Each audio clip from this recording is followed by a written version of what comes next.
Hello students, praising.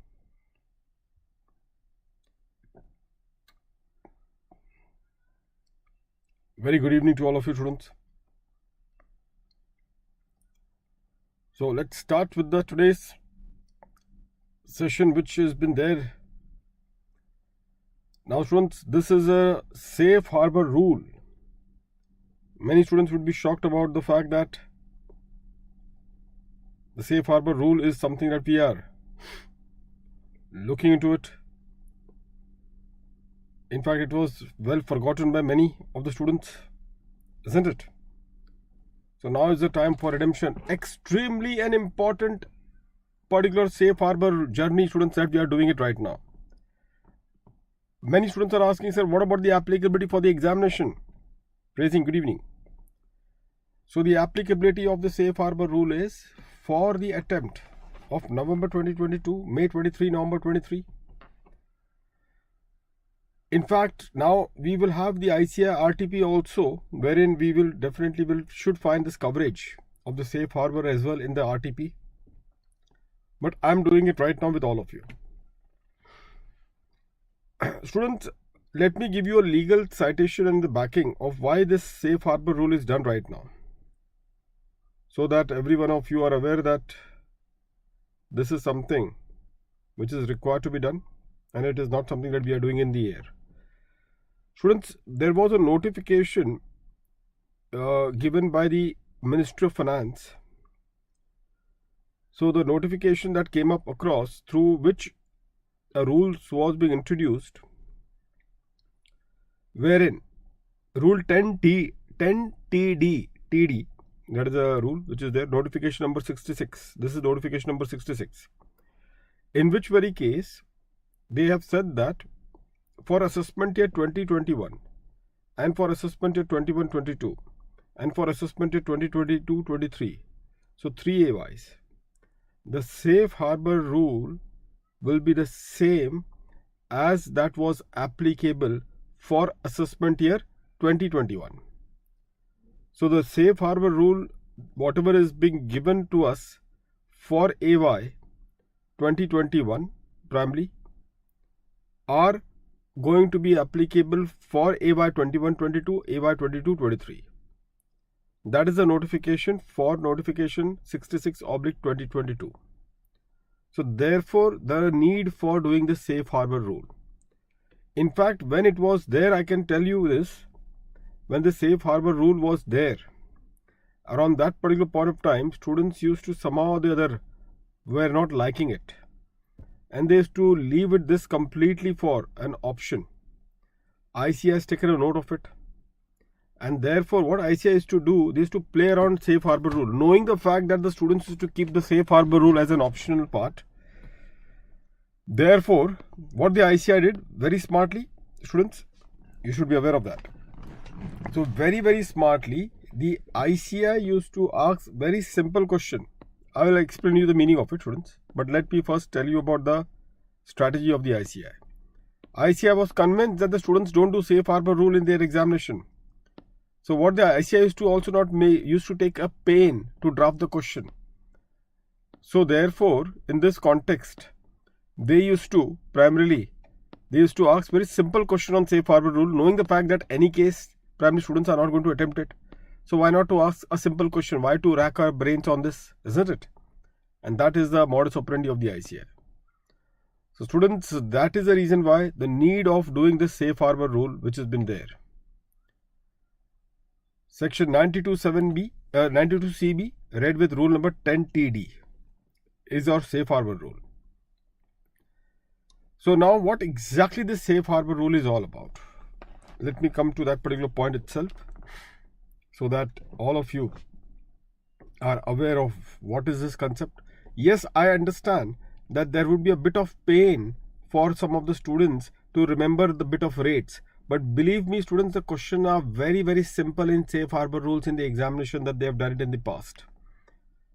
So that is the reason why it is extremely advisable to always do this safe harbor rule, so as to ensure that you get that relevant marks which is allotted for this particular safe harbor rules. Is that clear to all of you students? Fine. So let's start with this one, with the journey of the Safe Harbour Rule, students. What is the Safe Harbour Rule and why we have to do this? Let me in fact give you a particular background. Students, in the transfer pricing law, as you people are aware, that there is a huge amount of dispute that arises in the transfer pricing law. The very fact that this is the transfer pricing, entire transfer pricing concept revolve around the international transaction. It is everything to do with the transaction. And the transaction, students, as you all know, is a question of facts.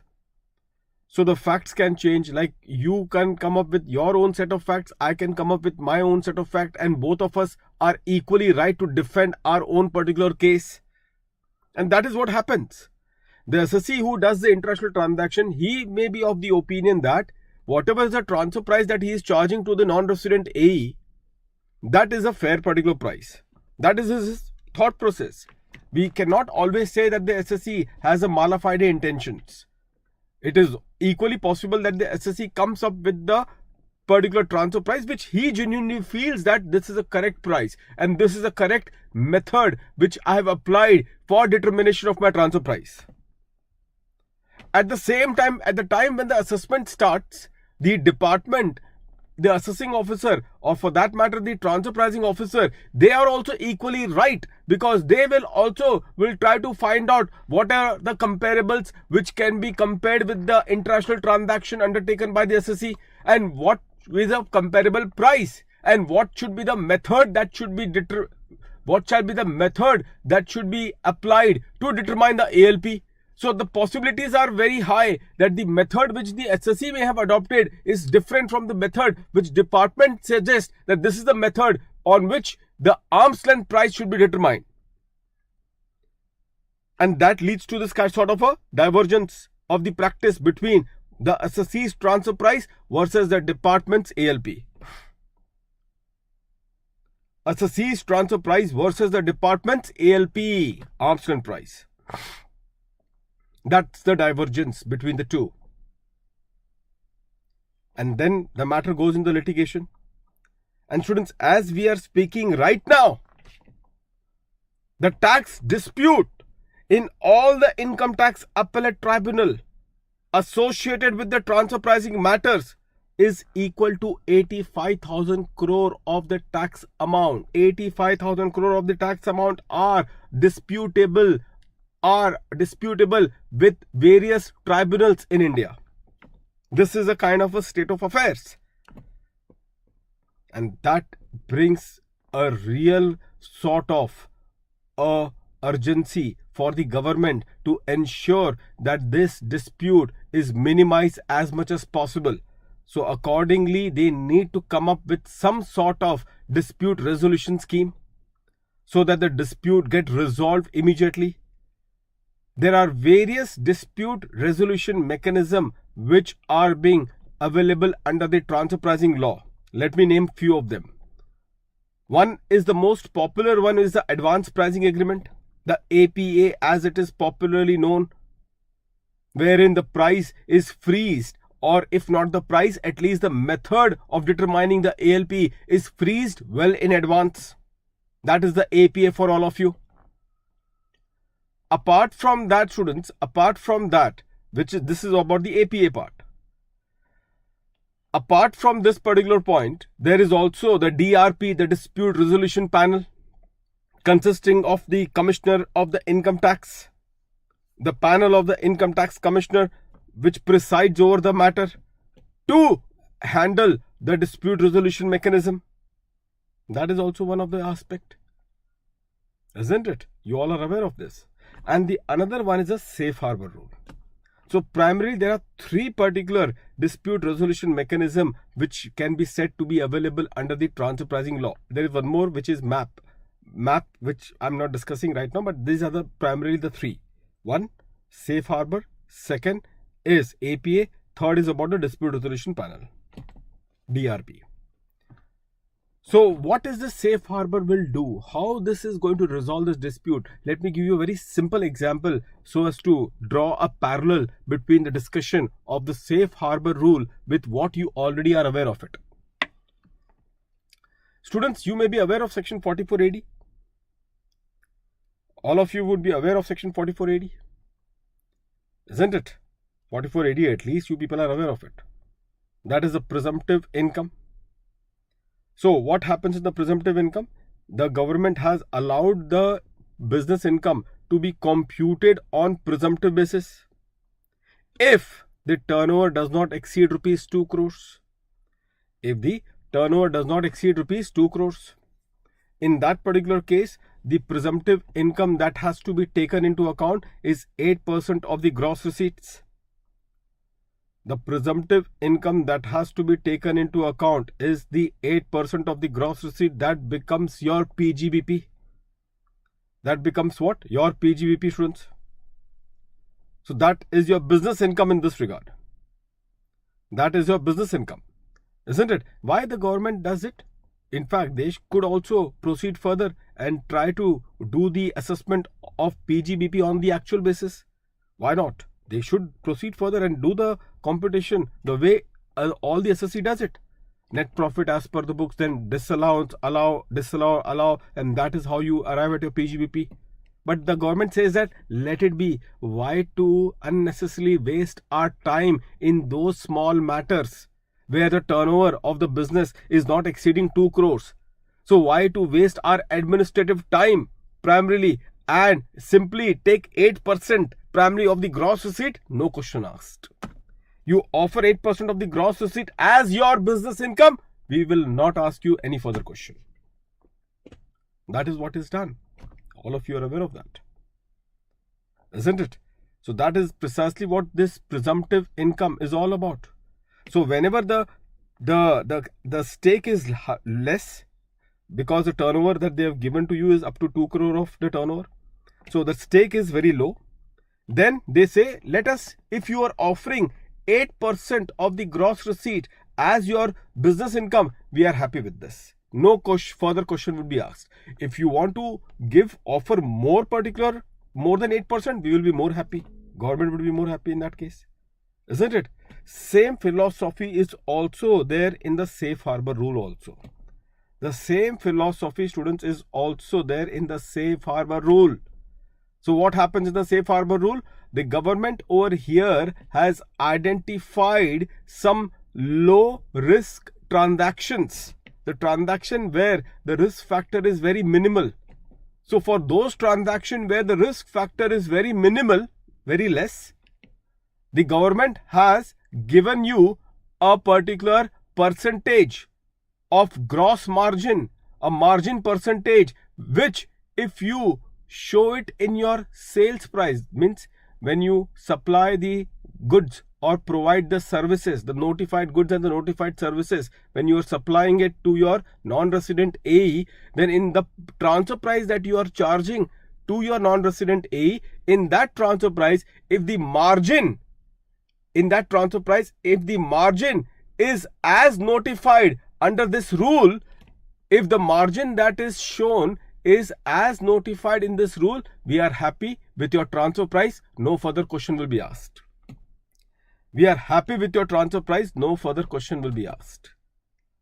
So you just ensure that whatever transfer price that you have charged to your non-resident AE, in that particular transfer price, there is this notified margin that you show it in that particular price. The moment you show that particular margin in that particular price, we are more than happy. We are more than happy, and we will not be asking you any further question in that regard. We shall not be asking you any further question in that regard, meaning thereby your transfer price is acceptable to us. And that is what this Safe Harbour Rule is all about. So can you tell me, students, now what is the learning that you need to get from the Safe Harbour Rule? What is the learning that you need to get from the Safe Harbour Rule? So the learning that you have to get from the Safe Harbour Rule is that which are those notified transactions on which the margin percentage has been specified, and second one is what is the margin percentage. That is what you need to know. Based on that, you know that if the SSC in the transfer price that it has charged to the non-resident, if they are showing in that transfer price that notified margin, then the transfer price would be acceptable to the tax authorities. That is to say, no further dispute will be there so far as the transfer price is concerned. So that exactly what this particular point is, students, and this is all things has to be looked upon. Is that clear to all of you? And therefore, one by one, step by step, we will look into those notified transaction. Don't worry, students. It just requires 2 or 3 readings. You will remember both the notified transaction as well as what is the minimum margin that needs to be shown in the transfer price. Minimum, may I say to all of you, the margin that has been notified are the minimum margin. As I told you in 44 AD also, 8% is the minimum particular presumptive rate. But if somebody wants to show a higher presumptive income under 44 AD, the government would be more than happy. Similarly, here also, the margin which is notified are the minimum margin. If somebody wants to go ahead and show a higher margin, then the government would be more than happy. Then the government would be more than happy in this particular case. Did you all got this one? Do you want to become government students? Then in that case, these are the things that needs to be, these are the prerequisites. So shall we start with this particular provision now? The background is clear to all of you. Shall we then start with this particular safe harbor rules? With your permission, with the permission of the chair, we can proceed further, students. Permission granted? Let's then start, students, with this particular part then. So the first and the foremost part, students, over here is the meaning part of it. Herein, I'll just quickly run through this particular part. Meanings and all. Meaning. Meaning means refers to determination of price. Okay, somebody should ask, sir, what about these notes? Where it will be available? It is going to be available in the description box, students. In the description box of this video, these PDF file I'm going to put across. But in this particular PDF file, only refer the safe harbor rules. Don't refer any other particular topics which are there. Refer only the safe harbor rules. Okay. So, meaning is, it refers to determination of price margin which are acceptable to tax authority. I already told you. In your transfer price, if you are showing that notified margin which is acceptable to the tax authority, then in that particular case, your transfer price would also be accepted by the tax authority and there will not be any room of dispute further. So in other words what? In other words, it refers to circumstances under which the tax authority may accept the transfer price declared by the taxpayers. The transfer price which is declared by the taxpayers. Okay. So it refers to what? The circumstances under which the tax authority may accept the transfer price declared by the taxpayers. Applicability. Now this is important, friends. Applicable for a period not exceeding 5 years, and that is the reason why I was telling to all of you that the government through that notification number 66/2022, that notification which I was telling you at the start of the lecture, on the basis of which the safe harbor rules has been notified. I have already told you about this thing that it is for 5 years. So obviously the notified margin which is there was applicable for assessment in 2021, would also be applicable for 21-22 AY, and would also be applicable for AY 22-23. So for all these AY students, this safe harbor margin is going to be made applicable. 5 years is the window. So obviously the government is using that window and notifying the same particular margin percentage. And more so, students, why it is same? Why there is no changes? For the reason being, COVID situation was there. There was completely a standstill in the economy. So not much sort of government would have thought, not much of change or bigger change that has taken place so that we would feel a need to revise the margin percentage. Let's go with the same margin. It's also good. In fact, it brings a lot of certainty. If you don't change the rates and all, it also brings a lot of certainty. The way we have got 4480, 8% was there from right from, I don't know from which era. Now we have also got 6% if the income has been received through the banking channel. So we also have the 6% rate as well in that case. We have also got the 6% rate in that particular case as well. So now if you see over here, students, very carefully, What it says, applicability, applicable for a period not exceeding 5 years. Not applicable if the associate, these are the important MCQ questions, students, you be prepared for that. Not applicable if the associated enterprise is located in the notified territory. You remember this territory, 94A? This is the notified jurisdictional area, NJA, isn't it? So if your non-resident AE is located in 94A jurisdiction, then in that particular case, the safe harbor rules will not apply, even if the transaction which is undertaken with that non-resident AE are the notified transaction in Rule 10D, which is the safe harbor rules. I hope that all of you are clear with this one now. Now, one more important point, students, which is there over here. This safe harbor margin, the safe harbor rule is applicable for both the international transaction as well as the specified domestic transaction. Can you see that? Why this is so important? Because, students, the APA, let me ask you the APA, important MCQ question. The advance pricing agreement, is it available for specified domestic transaction? So for the APA, if you see, the specified domestic transaction option is not available. That is to say, no APA would be available for the specified domestic transaction, students. Is that clear to all of you? But when it comes to a safe harbor rule, then in that particular case, it is available or applicable for both the international transaction as well as the specified domestic transaction. With that now, students, let's proceed further in this case. Now our objective over here is to see all this notified transaction and what is the operating margin that needs to be shown in the transfer price. So let's do it one by one. Provision for software development service. It is continuing below that also. Other than the contract R&D service with insignificant risk. See, this is what I told you originally also, isn't it? Insignificant risk means, it means that obviously, students, please understand one thing. If supposingly the transaction carries a very higher risk, if the transaction is carrying a higher risk, then there would be too much of volatility. There would be too much of volatility in the margin percentage. If the risk factor is too high in the transaction, then the margin percentage also would be very volatile. So the government may not be in a position to notify. Notify what? Notify the safe harbor margin percentage.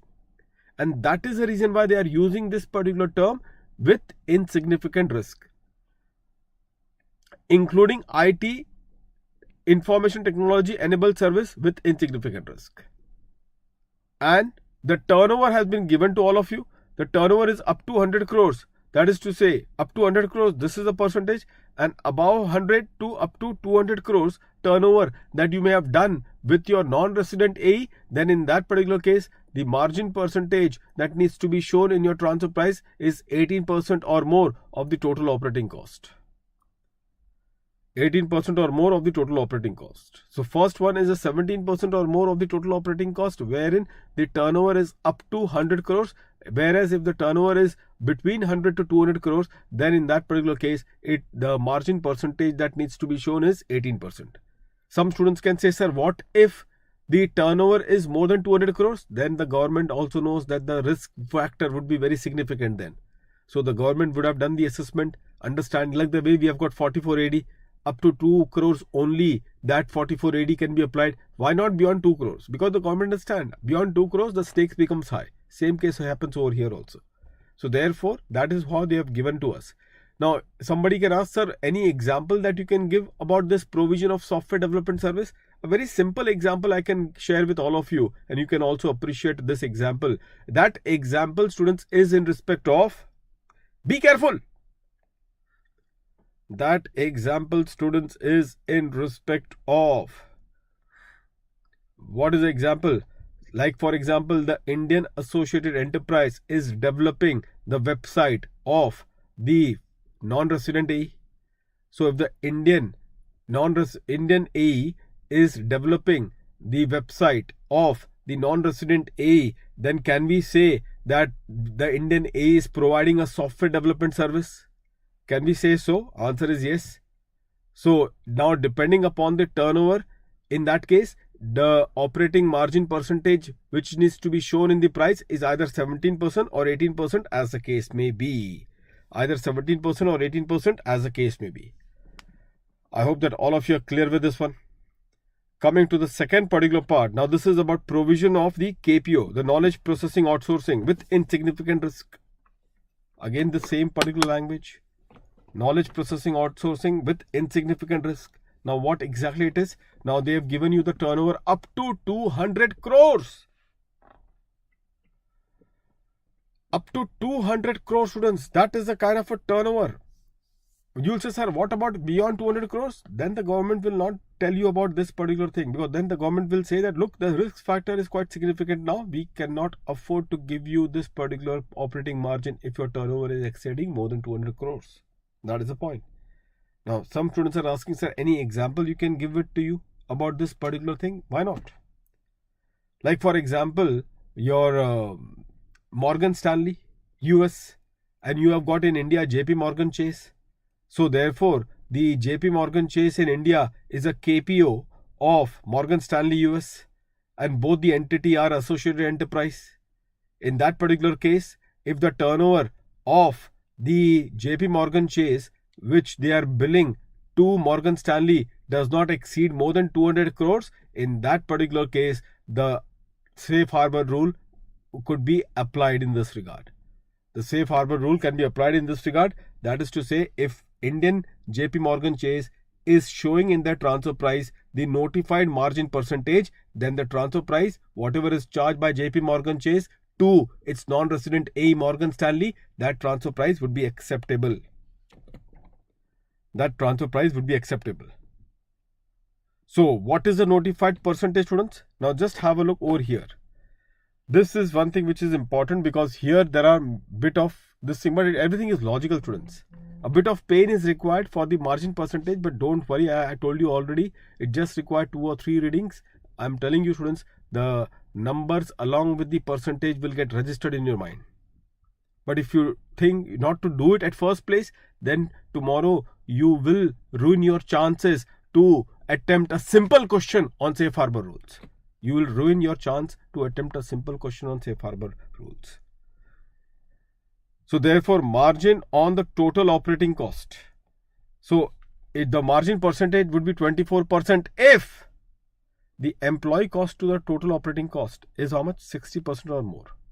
Now, what does it imply? Just think about it. Supposedly higher would be, because KPO is all about the employees.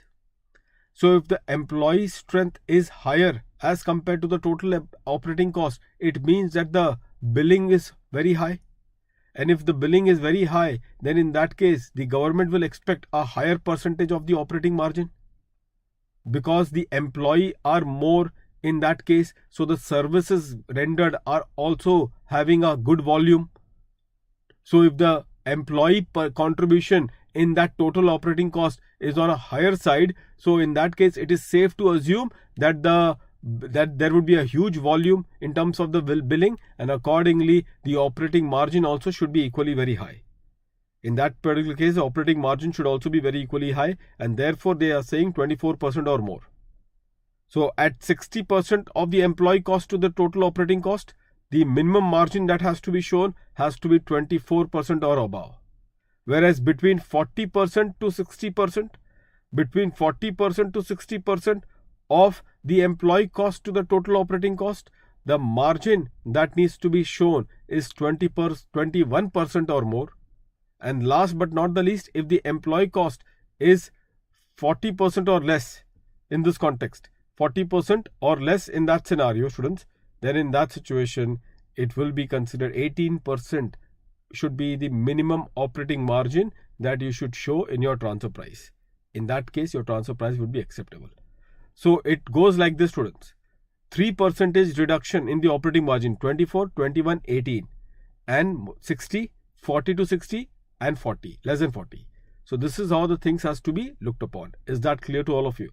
So reduce 3% of the operating margin for each of this slab, and that is how the things has to be looked upon. The third one, students, providing, now this is important, providing corporate guarantee to wholly owned subsidiary. Students, wholly owned subsidiary. Here they have given no threshold. Why they have not told you, students, why they have not told you the term insignificant risk? Why this insignificant risk has been missing over here? There should be some logic behind that.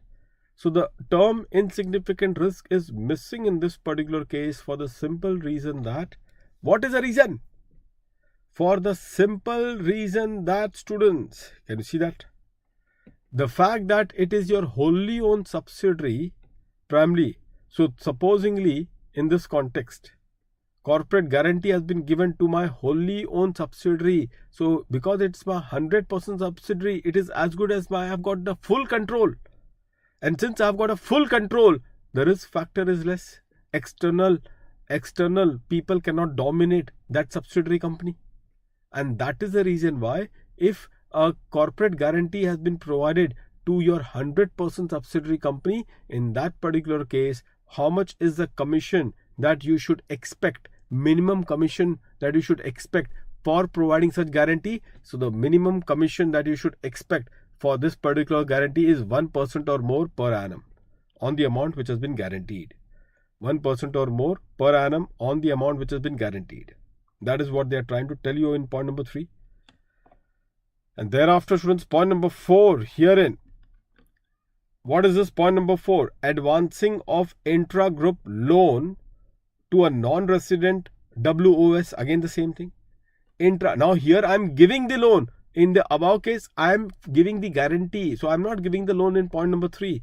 Whereas in point number 4, I am giving the loan to whom? To my wholly owned subsidiary. And in this case, the loan is denominated in INR.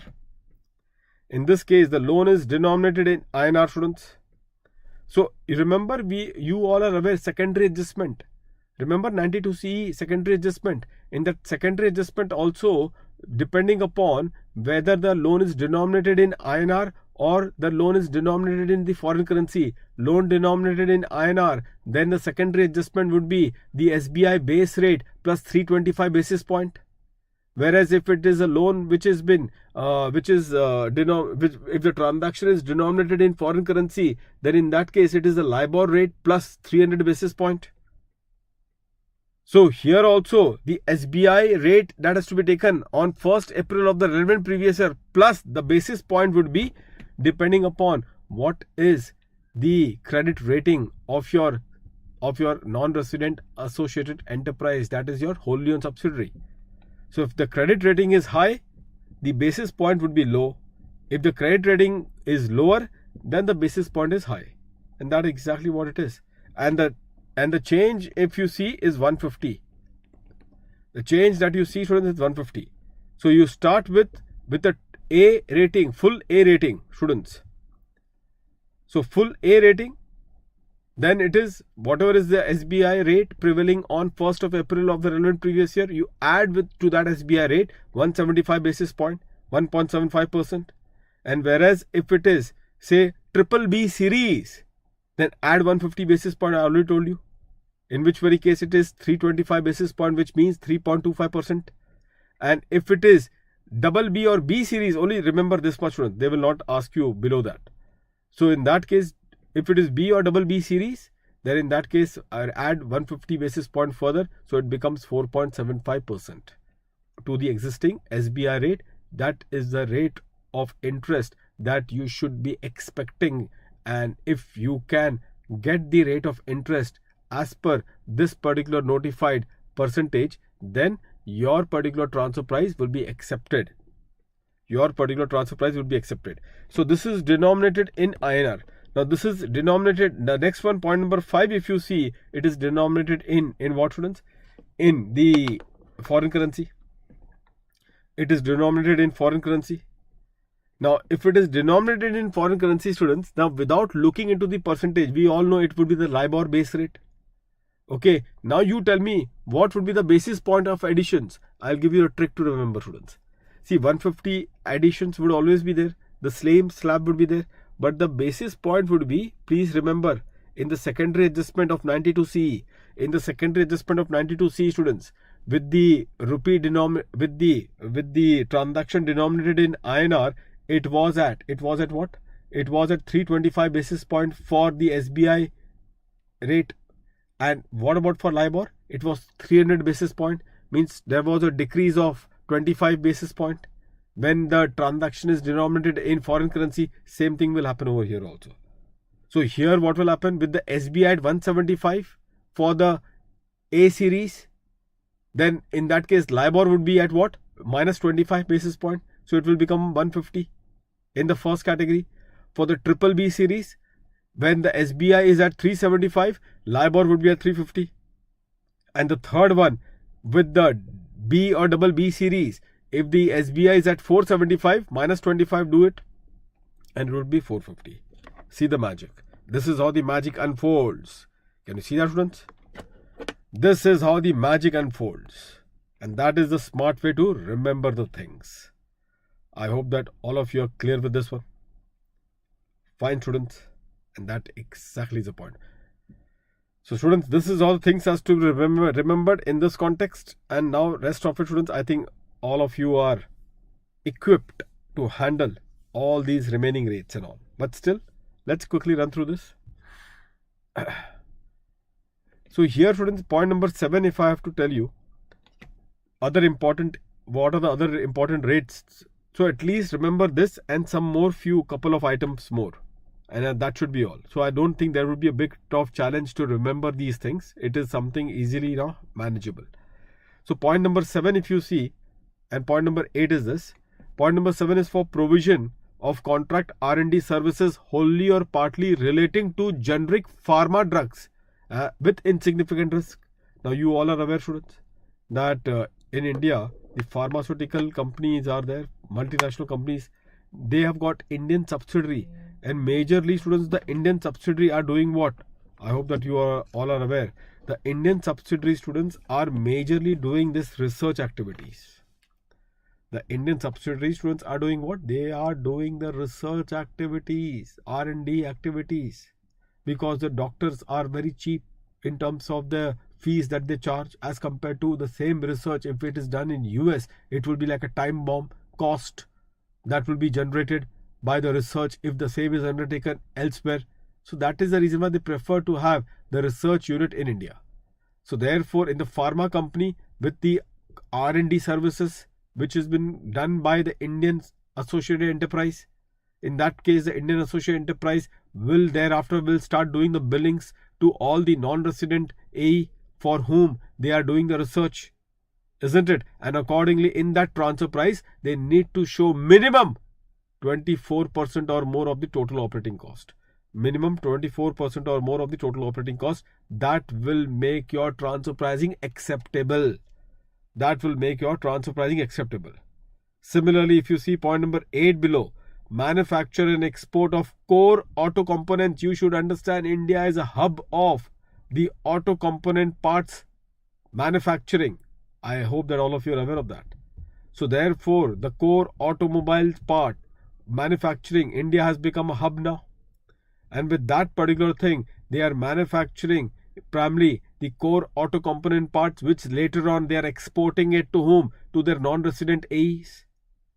In that particular case, they require at least 12% or more of the total operating cost. That is what needs to be shown in the transfer price. So this 12% is the minimum operating margin that needs to be shown in this case. And that will make the transfer price acceptable. Whereas the non-core component, if it is a non-core, students, automobile part, if it is a non-core auto component, then obviously the rate also would be on a lower side, which is 8.5%. See, this is how you should try to remember it. It's so easy to remember these things now. It's a bit of logic applied and thereafter looked upon to the rate, the things are over. The most interesting point is point number 10, students. This is the most interesting point. Up till now, students, we were looking into the case where the Indian A is supplier of the notified goods or services, as the case may be. the Indian AE is the supplier of the notified goods or the services, as the case may be. Do you all agree? The Indian AE is the supplier of the notified goods or the services, students. And if the Indian AE is the supplier of the notified goods and the component, then in that particular case, the minimum margin percentage that needs to be shown is 8.5%. Sorry, hold on. So up till now, whatever we have discussed, the Indian AE was the supplier of the notified goods and services. But what about the reverse case, wherein the non-resident AE is a supplier? Then in that case, we have not seen any notified percentage. Somebody will ask, sir, why is it so? Because how do I know what is the dynamics which is prevailing in that foreign country? And how do I, as an Indian government, I will be in a position to tell them that, look, this should be your notified margin and all. I cannot dictate our terms primarily based on what are the entire dynamics relating to the transaction originating from the foreign jurisdiction. Dynamics relating to the transaction which originates from the foreign jurisdiction. How I can dictate it? Indian government will not be in a position to do this. And that is the reason why you have not seen any particular safe harbor margin percentage where the non-resident A is a supplier to any goods and services. But there is one last particular category wherein the government has given a particular situation where if the non-resident associated enterprise is a supplier of the services, not the goods, services, students. If the non-resident associated enterprise is a supplier of the services primarily to the Indian AE, then what the services have not been defined. Which services? Could be anything. What they have played in, what the government has played upon is on the value. What is the value of these services? So if the value of the services is up to 10 crores, that is what they have played on. So without notifying which would be the services, what they have done is that they have given you what should be the valuation. Maximum should not go beyond 10 crores. And if that is the case, then students, tell me here, the operating margin that will be notified over here, will it be minimum or maximum? The operating margin that they are going to notify in this particular case, will it be minimum or maximum? It has to be the maximum. And why is it so? Because obviously here they are supplier. So for India it will be a purchase. So if it is a purchase, so obviously we will have to keep a check on the purchased value. So therefore the margin percentage, if we have to notify for this non-resident AE providing the services to whom? To the Indian associate enterprise, then the maximum margin in that transfer price charged by the non-resident to the Indian AE cannot go beyond 5%. Cannot go beyond 5%. And that exactly is the point. I hope that all of you are clear with this for now. Fine, students. You can skip this definitions and all, or maybe you can just read it one particular point.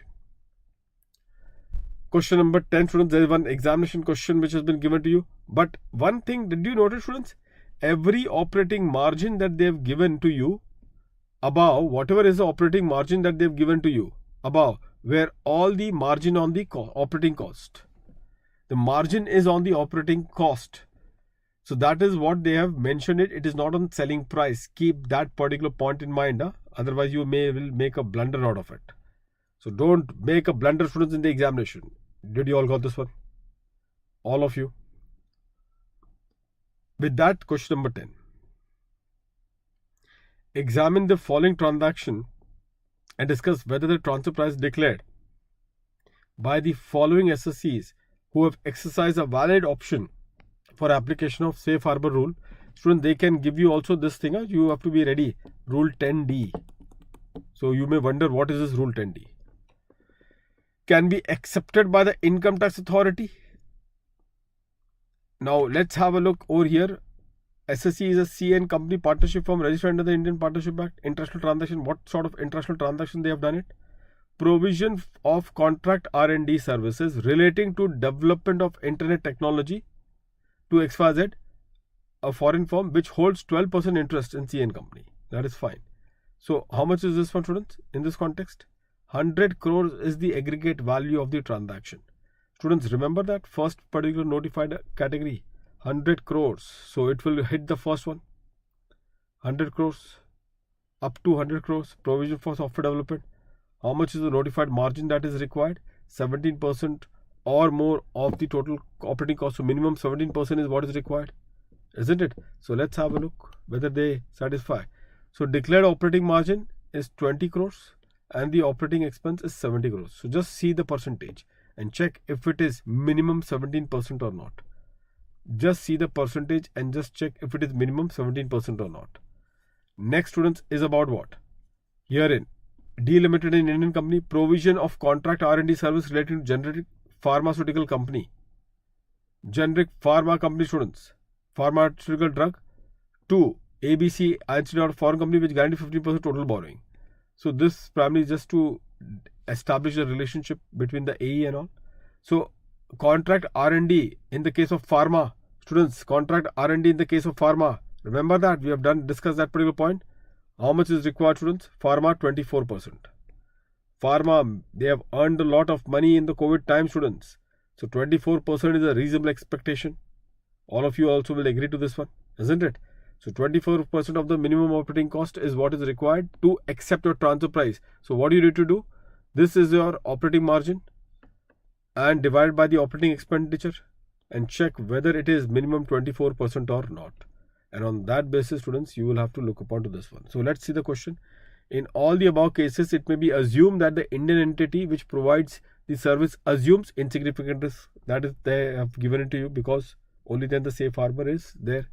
It may also be assumed that the foreign entity referred to the above are non-resident in India. Fine. That is the reason why it becomes international transaction. Would your answer change if any of the cases mentioned above, the foreign entity is located in NJ, notified jurisdiction area? We will say what? The transfer pricing provision is not applicable. So students, I think the solution is something you work out the percentage and check out whether it hits that particular minimum notified margin or not. And on that basis, students, the conclusion is to be drawn upon. Is that clear to all of you, students? All of you are clear? Let's look upon to this one, students. One more question then. Akansha Limited, an Indian company, is engaged in provision of contract R&D service relating to generic pharmaceutical drug. We have just now seen for pharma drug 24%. A foreign company which guarantees 18% of total borrowing. This is just to establish the A relationship. Total borrowing of Akansha Limited. Palak Inc. is a non-resident in India. For previously this thing, Akansha Limited assumes insignificant risks. Fine. So Palak Inc. is a foreign company to whom Akansha Limited is providing what? The contract R&D services. The aggregate value of transaction entered into by Akansha in previous year is 75 crores. The declared operating margin is, how much is that? 7.5 crores. And the operating expenditure is 34 crores. Check out whether 7.5 divided by 34, is it minimum 24% or not? Minimum 24% or not. And if it is, then in that case, the transfer price will be accepted.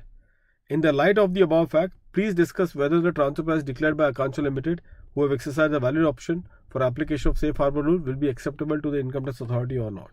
So you need to go with this one and check out if it is minimum 24% or not. Here, unfortunately, you can see it is only 22.06%. And if it is only 22.06%, the Income Tax Authority shall not accept the transfer price declared by Akansha Limited in respect of such international transaction. Is that clear to all of you? Isn't it worth it, students? Now you please tell me, isn't it worth to do Safe Harbour rules after looking into the kind of question that they have targeted? Otherwise, to ICI ask these two questions, knowing the fact that students don't do it. Such a simple question, and you lost the chance to score full marks. Just because people have not understood Safe Harbour Rule, one, and secondly, they fear the percentage. What is the thing to be feared? It is simple. 2-3 times, the percentage will get registered in your mind. So with that, students, we are done with this Safe Harbour Rule. I already told you initially, and I am repeating this point again.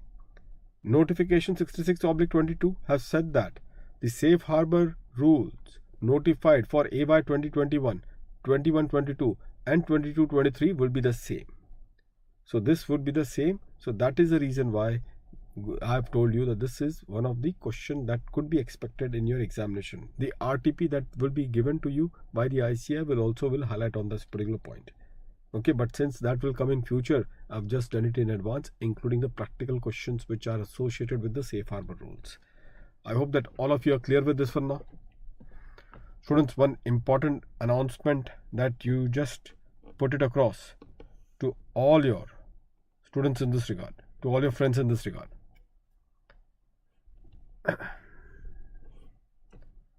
Can you see that, students? Herein, over here, 20% off on all the CA subscription, students. Praising.